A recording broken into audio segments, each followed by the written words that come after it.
Je ne sais pas pourquoi. Mes amis, un peu de silence, je vous en prie. Oui. Nous ne sommes que 3, mais nous faisons du bruit comme 10. Oh, c'est pas pour me déplaire, j'aime la compagnie. Bon, mes amis, écoutez-moi. Je suis très heureux de vous accueillir aujourd'hui à bord de ma fusée tempo-spatiale. Vous comprendrez aisément la joie d'un romancier qui est à attaquer son premier roman de science-fiction. Le premier. Oui, le premier. Auparavant, j'ai commis quelques récits d'amour exotiques en usant d'un pseudonyme. Il faut bien gagner sa vie. Aussi peut-on me considérer comme un débutant. Un débutant qui ne reculera devant aucune audace, je vous le promets. Bravo. Ah ça. Mes amis, je peux vous le révéler maintenant, c'est dans le futur que nous allons nous lancer. Ouais, moi, Eric Brown Dupont, je vais suivre les traces de Wells, de Paul Anderson, de Ray Bradbury et tant d'autres explorateurs des temps à venir. Et c'est pour cette raison que je vous ai inventé, vous, mes 2 personnages principaux. D'ores et déjà, je vous considère comme des membres de ma famille. Toi, Franck Tonnerre, que j'ai voulu grand, blond, musclé, tel un athlète que j'aurais voulu être. La consolation d'un écrivain n'est-elle pas de se recréer dans ses personnages? Oui, c'est vrai. Et il en est de même pour toi, mon cher Gérard Tempête, moins grand, mais plus trapu. Une véritable force de la nature, d'une intelligence encyclopédique. Bon, mon discours va prendre fin, car c'est maintenant que nous allons quitter le présent. Je ne devrais pas vous le révéler, mais dès la 20e page, nous serons arrivés au 50e siècle. Et alors, je vous réserve une de ces surprises. Mais bon, je parle, alors que le compte à rebours va commencer. Voyons.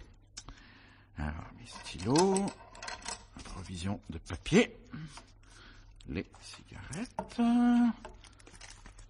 Parfait. Tout est paré. Attention. Tout le monde à son poste. Le temps va s'entrouvrir devant nous comme un beau fruit coupé au couteau. Êtes-vous prêts? 5, 4, 3, 2, 1. Allez.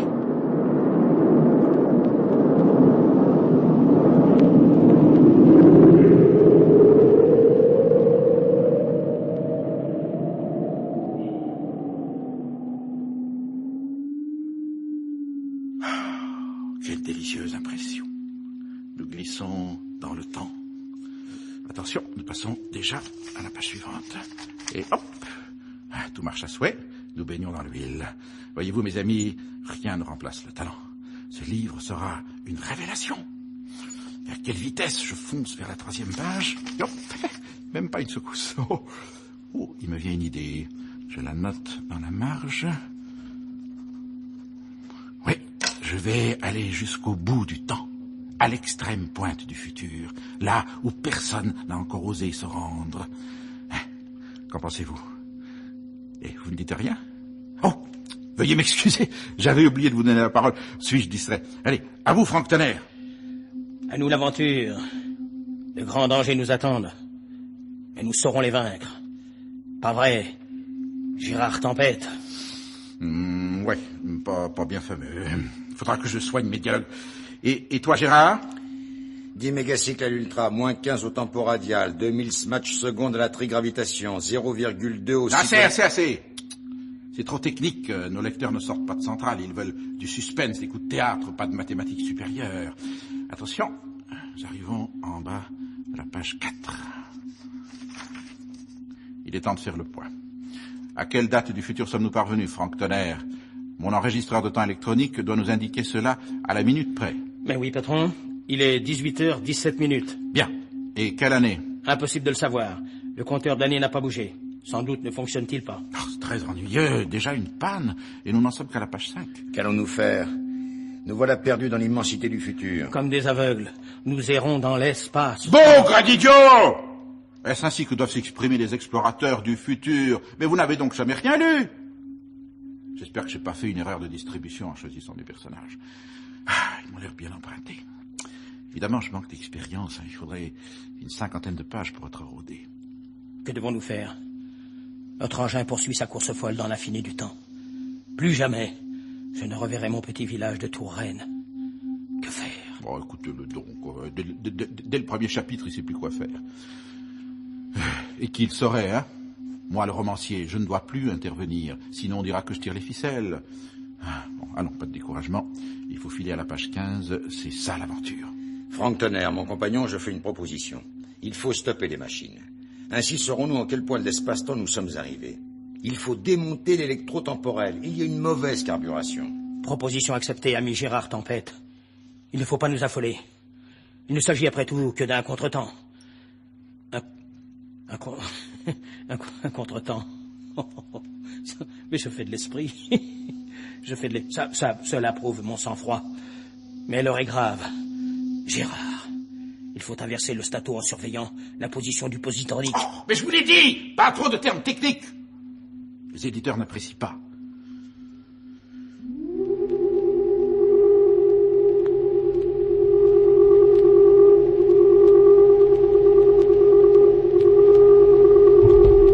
Bien. La manœuvre semble réussie.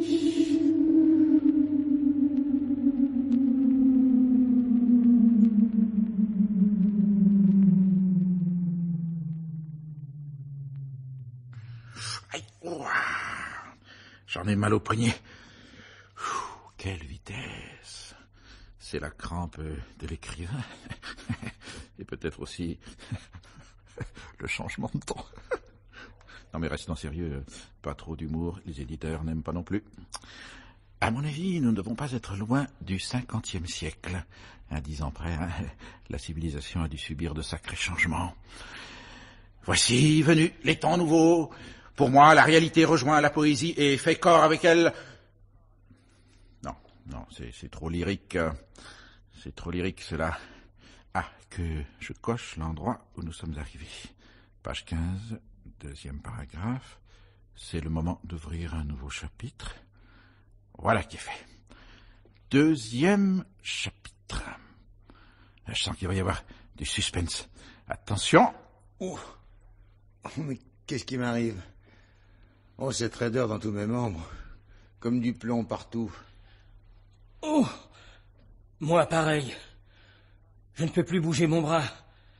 Il est resté en l'air.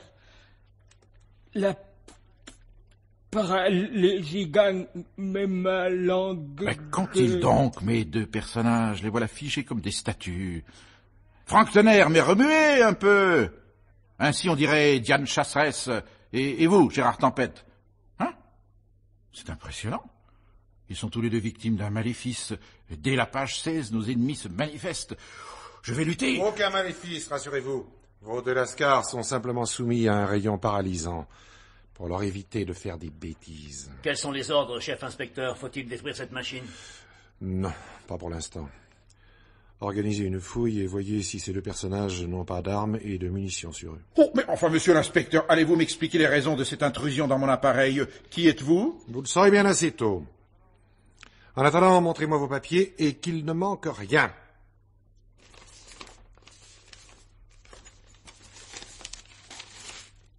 C'est tout? Et votre visa? Vous venez du XXe siècle et vous habitez Paris. Mais vous n'avez pas de visa. Et de permis de circuler dans le futur non plus. Je vous vois mal parti, mon gaillard. Dites donc, vous... Qu'est-ce que ça signifie? Vous voyez bien ce que je fais. Je suis en train d'écrire un roman de science-fiction et je n'en suis qu'aux premières pages. Je ne fais de mal à personne. Et allez-vous me dire... Pas d'explosifs. Pas de bombe à antimatière dans votre engin. Avez-vous de la pierre philosophale à déclarer? Des livres. Cette boîte noire, que contient-elle? La boîte? Quelle boîte? La petite, là, c'est des cartouches, des recharges pour mon stylo et aussi des plumes de rechange. Ouais. Toujours est-il que vos papiers ne sont pas en règle et que vous ne pouvez franchir le 50e siècle. La loi est formelle. Tout voyageur dans le temps doit être porteur d'un visa délivré à son époque et qui sera contresigné par les commissaires de chaque millénaire. Allez-vous me dire que vous n'étiez pas au courant? Eh bien, oui. Non. Non, je n'ai pas ce papier en ma possession. Où faut-il s'adresser pour obtenir des formulaires? Nulle part.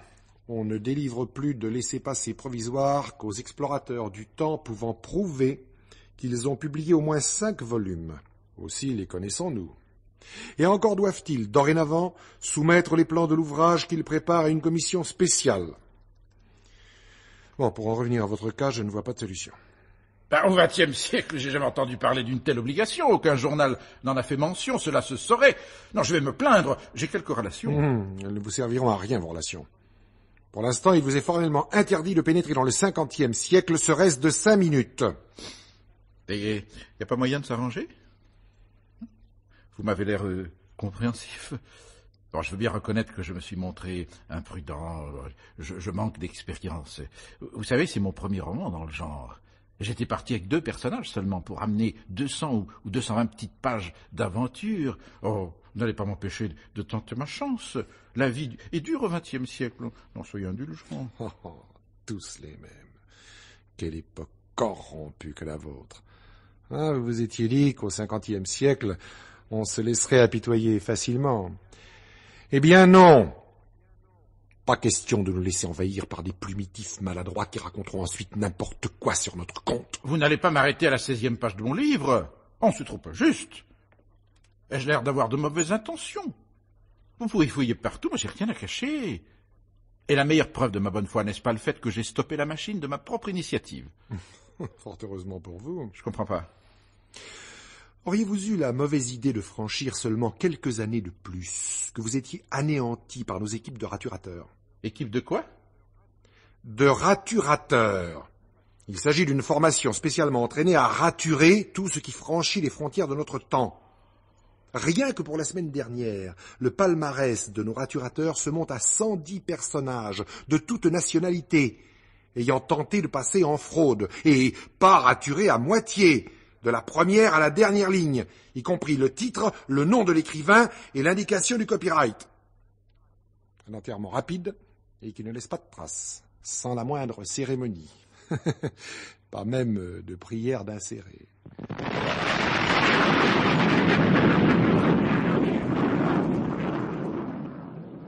Tenez, vous avez entendu? Encore des contrebandiers de la plume qui ont voulu franchir le mur du temps. Nos raturateurs ne les ont pas manqués. Ah, vous avez eu de la chance. Oh, c'est trop injuste! Pourquoi ces interdictions sans appel? L'avenir n'appartient-il pas à tout le monde? J'élève une protestation contre de tels procédés qui restreignent la liberté d'expression. Ah, je reconnais bien là les phrases creuses dont on se gargarisait dans le passé. Liberté, justice, droit, foutaise. Vous dites que le futur appartient à tous, eh bien non, monsieur. Avant tout, il est la propriété de ceux qui y vivent, tant bien que mal. Ce que vous appelez le futur, l'avenir, c'est notre présent à nous. Vous, monsieur Eric Brown Dupont, qui êtes-vous? Mais un simple fantôme du passé. Un touriste de l'au-delà, armé de stylos et d'appareils divers, pour venir espionner. Ne m'interrompez pas. Je ne suis que trop bon de vous donner les explications. Où en étais-je? Oui, au fantôme. En laissant des gens comme vous traîner entre nos siècles, nous prenons le risque de voir dévier le cours des événements. Nombre de nos contemporains ont eu l'esprit troublé par les vôtres. Ainsi, en l'an 6240, il a fallu réprimer dans le sang une révolution qui avait été fomentée par des anarchistes du 19e siècle, qui se réclamaient de Proudhon et d'un certain monsieur Karl. Plus tard, en 6500 et quelques, nos étudiants ont dressé des barricades exigeant la démission des chefs de planète. Des milliers d'entre eux ont été déportés en Nouvelle-Sibérie. C'est une étoile lointaine. Chaque fois que des troubles surviennent, que des révoltes s'amorcent, il y a des écrivains venant du passé à l'origine. On prétexte la science-fiction, l'art fantastique, le non-sens, voire la poésie, et on en profite pour répandre des idées subversives et révolutionnaires. Oh, là je vous arrête, monsieur l'inspecteur-chef. Non, certainement pas. De nous deux, il n'y en a qu'un seul qui peut arrêter l'autre. Veuillez ne pas abuser de ma gentillesse. Ah non, je voulais dire que... non, avec moi, il n'y a aucun risque. Je n'ai jamais fait de politique. Toute ma vie, je me suis contenté de raconter de belles histoires d'amour, se terminant toujours bien pour la jeune orpheline qui épousait le fils du roi du pétrole, ou pour le jeune homme pauvre qui enlevait une princesse. Et jamais un mot de trop, monsieur l'inspecteur. Mes livres peuvent être mis entre toutes les mains. Et ce sont des histoires de ce genre que vous voulez écrire en explorant le futur? J'ai bien du mal à vous croire. Pour moi, tout individu venant du passé est à considérer comme un espion dangereux et doit être raturé dans les plus brefs délais, en particulier ceux qui écrivent. Leur imagination les pousse à raconter n'importe quoi. Mais pas moi. Moi, je n'ai pas tellement d'imagination. Je ne raconte que ce que je vois, rien d'autre. De raison de plus. Si vous rapportiez aux gens de votre époque ce qui va arriver au 56e siècle, par exemple, vous les feriez mourir de peur. Ce serait la panique. Plus personne n'aurait envie de faire des enfants et de s'assurer une descendance. Il y aura de tels massacres. Oh, mais nous savons ce que c'est. Et Hitler, alors, hein? Des millions de morts au XXe siècle. Soyons sérieux, voyez-vous. Votre Hitler, c'était qu'un enfant de cœur en comparaison de ceux qui ont régné et régneront sur l'univers, surtout à partir du 60e siècle. Ah, mon pauvre vieux, mais comment pourriez-vous imaginer un génocide à l'échelle cosmique? Des planètes entières désintégrer en quelques secondes. La grande marée sanglante sur la Lune. Tenez, la planète Mars, en 6250, 60, j'ai oublié la date, éclatée, réduite en astéroïde, 30 siècles de civilisation anéantie. Ah, il vient me parler de... comment vous dites Hitler, Adler? Hitler, Adolf Hitler. Eh bien, dis donc, ça promet pour l'avenir. Quand je vais leur apprendre ça à mes contemporains. Apprendre? À qui? Oh, pauvre innocent. Et vous croyez que je vais vous laisser repartir en portant avec vous de telles révélations? Vous ne direz rien du tout. Mais... Voyons, bon. Où en étions-nous de votre manuscrit? Alors, page 16, j'ai dû apparaître à la 20e ligne. C'est cela, après ce point d'exclamation. Eh bien, monsieur Brown Dupont, tout ce qui suit cette ligne va être soumis à la gomme amnésique. Non.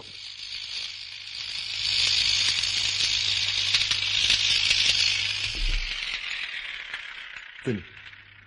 Voilà, je vous laisse quelques virgules. Vous en ferez ce que vous voudrez. Bien. Pour plus de sûreté, l'un de mes hommes va rester avec vous pour la manœuvre de retour. Ah non. N'insistez pas, c'est inutile. On va vous raccompagner jusqu'au XXe siècle. Et si j'ai un conseil à vous donner, ne tentez pas de jouer au plus fin avec lui. L'agent 4017 NU 75 ne connaît que son devoir.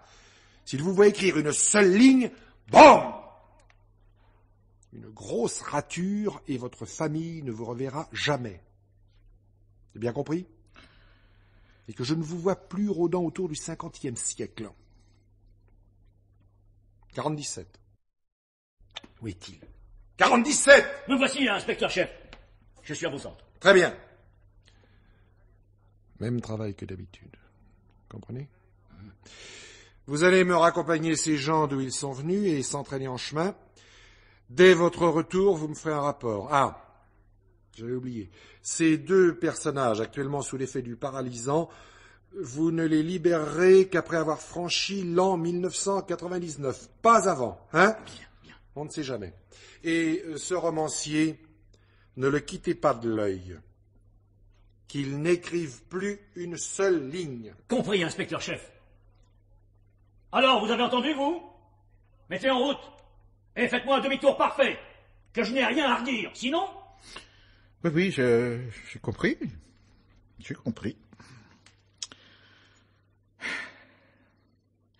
Pourvu que je ne me trompe pas dans la manœuvre. Le temporadial. Trigravitation. L'ultra à 0.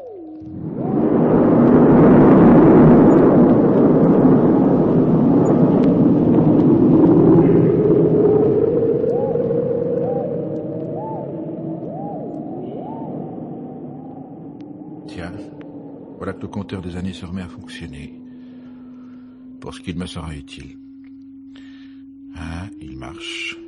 4999, 98, 97, 96... Pauvre de moi. J'ai l'air de quoi avec mes 16 pages? Mais il ne faut pas vous lamenter. Essayez de voir les choses du bon côté. Vous en êtes bonne, vous, du bon côté. C'est la catastrophe, la faillite de mes efforts, la Bérésina. Je reviens au XXe siècle beaucoup plus tôt que je ne le pensais. On va se moquer de moi. Si j'exécute les ordres à la lettre, on n'aura guère l'occasion de se moquer de vous au XXe siècle. Que voulez-vous dire? Vous ignorez quelle est ma mission précise en ce qui vous concerne, et pour cause. Je vais tout vous dire. En principe, j'aurais déjà dû vous faire subir le rayon paralysant, comme à vos 2 personnages. Moi? Et pour quel mobile? Pour vous emmener dans un camp de travail, au 32e siècle. C'est là que sont incarcérés tous les écrivains que nous faisons prisonniers. Ils sont réduits en esclavage et vendus comme nègres à des gens riches qui veulent faire des livres avec leurs souvenirs, mais ne savent pas écrire. L'inspecteur-chef ramasse chaque année une petite fortune grâce à ce trafic. Savez-vous que 5 académiciens du XVIIIe siècle ont été pris ainsi? C'est monstrueux. Je le pense aussi. Et c'est pour cette raison... Mais tout d'abord, sommes-nous déjà loin du 50e siècle? Vous pouvez le lire sur le compteur. Dans 10 minutes, nous aurons franchi une centaine d'années. C'est parfait. Mais procédons par ordre. Que faites-vous? Vous le voyez bien? Grâce à ce petit appareil, je libère vos 2 personnages. Dans quelques secondes, ils vont se mettre à remuer. Pourtant, votre chef vous avait donné l'ordre de ne le faire qu'après l'an 2000. Monsieur Braun-Dupont, est-ce que je vous donne encore l'impression d'un homme qui obéit à son chef? Vous n'avez donc pas encore compris? Mieux encore, je vous autorise à écrire. Reprenez votre manuscrit. Je pourrais même vous raconter de ces choses. Et alors... Oh, youpi! Oh, je ne sais comment. Monsieur 4017 NU 75... Appelez-moi Godefroy. J'ai toujours rêvé de ce prénom des temps médiévaux. J'en ai assez de n'être qu'un matricule. Je n'étais pas fait pour vivre dans cette époque que vous appelez le futur. J'attendais une occasion de déserter. Et cette occasion, ce serait moi? Tout juste. Mais voilà que vos 2 personnages reviennent à eux. Oh, je les avais oubliés, ces 2-là. Ben, quand-il a remué la bouche ainsi, ils sont grotesques. Curieux. En effet. Comme s'il y avait une panne de son. Oh, suis-je bête? Une fois de plus, j'ai oublié de leur donner la parole. Voilà qui est fait. Où suis-je? Qu'est-il arrivé? Comme si je sortais d'un profond sommeil. Oh, j'ai pas aussi une telle impression. Je me voyais dormir. Oh, écoutez-les. On dirait des enfants bien sages. Mais qu'est-ce qui m'a fichu des chevaliers de l'aventure pareils? L'écrivain le plus démuni de talent n'en voudrait pas. On ne vous le fait pas dire. Ne sommes-nous pas des personnages sortis de votre imagination? Dès la première page, j'ai compris que vous manquiez de souffle. On ne s'improvise pas écrivain de science-fiction du jour au lendemain. Ce n'est pas avec vous que nous réussirons de grandes choses. Mais, Gérard, tu as vu le compteur? Nous revenons vers le passé. Le 30e millénaire approche. Mais pourquoi ce demi-tour? Monsieur Braun-Dupont, vous avez des comptes à nous rendre. Ah, bande de potiches. Pendant la moitié d'un chapitre, vous êtes restés figés comme des statues et maintenant vous demandez des comptes. Dites-leur, monsieur Godefroy, ils ne savent pas. Je n'ai rien à dire à vos personnages. Ce n'est pas mon rôle. Je vous ai rendu la liberté. C'est tout ce que vous pouvez attendre de moi. Mais qui est celui-là? Tu le connais, toi, Franck Tonnerre? Non, jamais vu. Un passager clandestin. Il faut le fiche dehors. Oui. Attendez. Vous ne savez pas ce que vous devez à monsieur Godefroy. Il vous a sauvé de la rature, tous les 2. Et puis, je vous prie de le considérer dorénavant comme votre ami. Je fais de Godefroy mon principal personnage. Il débutera dans ses fonctions dès le 3e chapitre dont nous approchons. Godefroy, venez, dans mes bras! Je vais raconter vos aventures de déserteurs du futur. Nous sillonnerons le temps. Vous serez l'épée, je serai la plume. Vous serez Saint-Louis, je serai Joinville. Vous serez Napoléon, je serai Lascaz. Contentez-vous d'être Éric Braun-Dupont, ou du moins essayez de l'être. Nous n'acceptons pas cette nouvelle nomination. Et nous alors? Syndicalement, vous n'avez pas le droit de changer la hiérarchie des personnages en cours de récit. C'est contraire au règlement. Mais c'est vrai, quoi. Devant la page blanche, au moment du compte à rebours, vous nous teniez un autre langage en nous promettant de glorieuses aventures. C'est bien ça, les mauvais romanciers. Au début, ils font des étincelles. En fin de compte, ils n'allument qu'un feu de paille. Quand je pense que mon cousin, personnage de roman depuis 3 ans, connaît tous les mois de merveilleuses aventures, en compagnie de créatures belles à vous couper le souffle, et de personnages terrifiants filant comme l'éclair à travers les galaxies. Vraum, braum, scratch! Un vrai feu d'artifice de péripéties. Alors que nous vagabondons au hasard enlisés dans le tic-tac quotidien du temps, à la vitesse de 60 minutes à l'heure. Ah, je vous le dis, Brown Dupont, vous n'êtes pas prêt de trouver un éditeur. Comment? Vous osez me juger, personnage falot que vous êtes? Désormais, vous n'avez plus droit au chapitre. Un mot de plus, je vous rature tous les deux. Syndicalement, j'en ai bien le droit. Je suis le seul maître à bord. Si je le veux, je peux vous forcer à balayer les virgules ou à vérifier les guillemets dont nous avons tant besoin pour les dialogues. Vous m'entendez? On pourrait peut-être aussi serrer les poings. Des menaces? Oh non! Je voulais parler des points de suspension et d'exclamation. Surtout d'exclamation. Il y en a beaucoup trop dans notre triste aventure.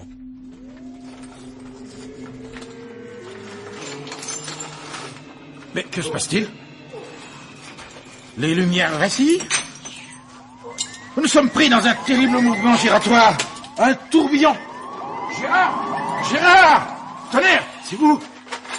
Lâchez les commandes. Et qu'avez-vous fait, enfin, monsieur Godefroy? Vous, mon personnage principal, prenez la situation en main. Maîtrisez cet homme. Non, monsieur Brown Dupont, je ne peux intervenir. C'est une affaire à régler entre vous et vos personnages. Il m'est impossible d'accepter le poste que vous m'offrez. Mon Dieu, mais que vais-je devenir? J'ai la tête en bas. Et ces vibrations qui ne cessent d'augmenter, nous allons atteindre le point critique. Tout va éclater, on va se fracasser en bas de la page 33. Ridicule, je vais être couvert de ridicule. On dirait que...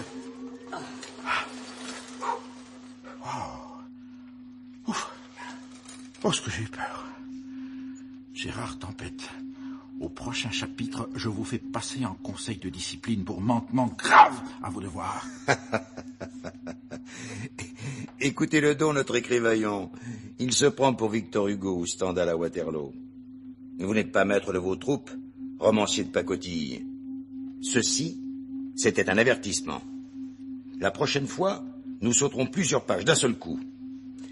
Il va y avoir des pages blanches dans votre histoire. C'est de la mutinerie? Pas encore. Pour l'instant, ce n'est que de la contestation. Nous avons dressé une première barricade à titre d'avertissement. Nous tenons à préserver nos droits. Je ne veux pas me mêler d'une affaire qui ne me regarde en rien, monsieur Brown Dupont, mais il serait bon que vous jetiez un coup d'œil sur vos enregistrements de temps. Personnellement, je trouve le temps interminable. Il s'écoule très lentement. Quoi encore? Vous allez voir qu'ils ont saboté l'appareillage. L'enregistreur de temps. Il n'est pas en panne puisque l'aiguille oscille. Et pourtant, il se passe des choses anormales. Ce n'est qu'une impression que je ne peux préciser, mais... Hélas, je ne peux pas vous dire ce qu'il en est. Cette crapule de Gérard Tempête a déréglé l'appareil. Regardez, l'aiguille vient de s'arrêter pour repartir dans le sens contraire. C'est comme un va-et-vient. On va voir comment le maître va se sortir de cette situation. Après toi, passer un bon moment, mon vieux Franck. Le silence, espèce de crapule! La rature a en déchiré le papier avec mon stylo. Vous n'oserez pas, pleutre que vous êtes. Comment interprétez-vous ce qui arrive, monsieur Brown Dupont? Tenez, il suffit de lire. Nous sommes en 3123, au soir de la journée du 10 mai, entre 11h et minuit, enfermés dans ces 60 petites minutes, sans espoir de nous en sortir. Voyez, nous arrivons à minuit et hop, l'aiguille revient en arrière. Minuit, moins 2, minuit, moins 3, moins 4. Mais si je comprends bien, nous tournons autour de la même heure. Comme un satellite dont la planète serait le temps. Original. Vous êtes transformé en satellite. Pauvre Brown Dupont. Tu entends, Gérard Tempête? Notre romancier à la manque est comme la lune. Tu ne t'en serais pas douté, hein? Et me voilà, satellite, tournant en rond comme la petite aiguille d'une montre. Moi qui devais traverser les siècles à la vitesse de l'éclair. Ah, pauvre de moi. À mon grand regret, je ne peux vous venir en aide. Avec votre permission, je vais vous abandonner ici. Mon intention étant de rejoindre l'Antiquité, il ne faut pas que je traîne en route.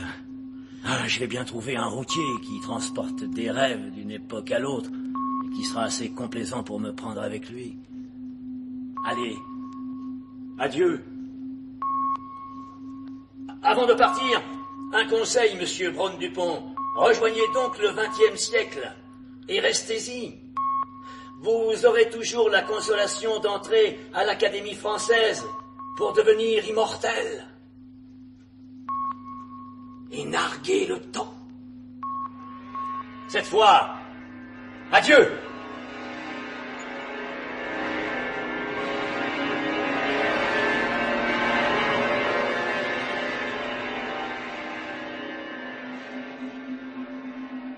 Ô temps, suspends ton vol. Et vous, heure propice, suspendez votre cours. Laissez-nous savourer les rapides délices des plus beaux. Ah, ce sont bien les vers qui conviennent à un cosmonaute du futur qui s'embourbe dans le temps. Un personnage de science-fiction en train de déclamer un poème de Lamartine, on aura tout vu. Et ce poème s'appelle Le Lac, le titre qui convient. Je suis dans le lac jusqu'au cou, un poème de Lamartine. Il est certain que personne ne voudra de mon manuscrit. Et nous en sommes déjà à la 50e page. Hélas, il ne reste plus qu'à me saborder. Le prochain chapitre promet d'être particulièrement explosif. Je vais relier tous mes points d'exclamation à un détonateur et boum! Avant même qu'une nouvelle page soit tournée, ce sera le néant. Pauvre de moi. Dis, Gérard Tempête. Oui. Il ne faut pas qu'il en vienne à cette extrémité. Essayons de l'amadouer. Je t'expliquerai mon plan. Mais non, ensuite. Allons, monsieur Braun-Dupont, ne vous désolez pas, nous allons faire la paix. Sinon, on va croire que vous écrivez un roman de science-affliction. Certaines mauvaises langues parleront même d'inconscience-fiction. Et il faut éviter cela, monsieur Braun-Dupont. Si vous le voulez, nous allons essayer de réparer les dégâts. Vous croyez que c'est encore possible? Mais bien sûr. Et que faut-il faire? Je ne me sens plus la force. Mais du nerf, que diable, du nerf. À mon avis, il faudrait stopper l'appareil pour faire une révision complète. Alors, nous nous chargeons des machines. Vous pourriez examiner les superstructures. Au dehors. Vous pensez vraiment? Oui. Les événements se liguent à tel point contre moi que je ne sais plus s'il serait pas plus simple de tout raturer et de jeter ce manuscrit à la corbeille à papier. Ce serait tellement plus simple. Ah non, surtout pas. Vous avez entendu ce qu'a dit Godefroy avant de partir? Il a dit original. Original. Pas vrai, Gérard Tempête? Il l'a dit. Oui. Oh, que d'émotion. Que d'émotion. Croyez-vous que nous pouvons encore rattraper le temps perdu? Marcel Proust y est bien parvenu, pourquoi pas vous? Vous avez plus de talent que lui, c'est certain. Et dans ce cas, eh bien, immobilisez l'appareil. Je vais examiner l'extérieur.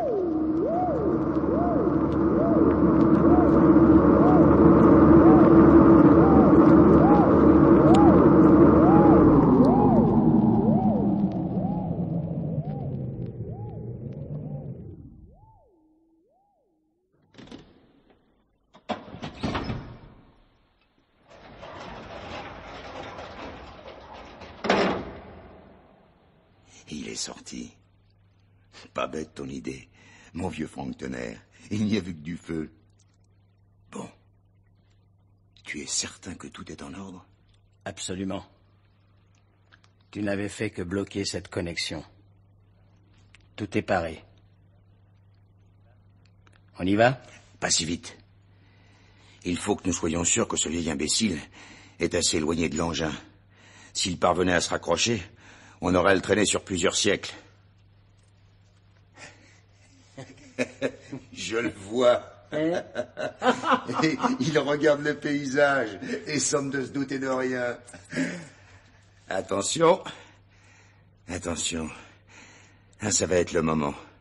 Plein gaz vers le futur. À nous la liberté. Ni Dieu ni maître. Nous ne serons jamais en quête d'auteur, comme le disait cette vieille barbe de Pirandello.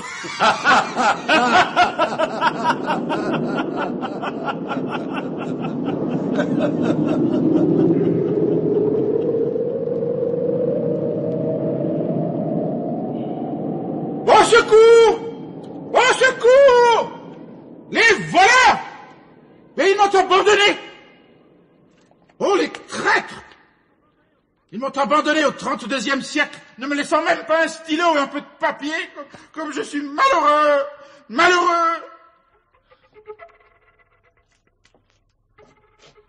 Et où suis-je? Je ne reconnais plus rien. On se croirait dans un décor de ville américaine. Tiens, un drugstore. Comme c'est vide, on ne voit personne.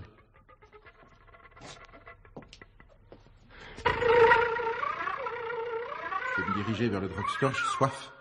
Et ce n'est pas une soif d'aventure, je vous le dis.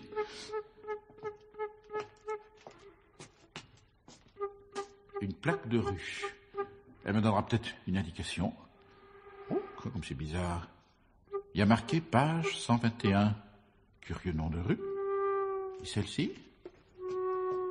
Page 122. Quel lieu insolite. Et cette grande place? C'est pas possible. Dans aucun pays, on a eu l'idée d'appeler une place du 5e chapitre. Il faut croire que oui, puisque c'est inscrit. Mais pourriez-vous me dire ce que vous faites ici, chez moi? Ici? Chez vous? Mais qui êtes-vous donc? C'est à moi de vous la demander. Votre nom? Mon nom, monsieur. Je suis Eric Brown Dupont, homme de lettres, auteur de science-fiction. Actuellement, j'écris un roman dont l'action se déroule dans le futur.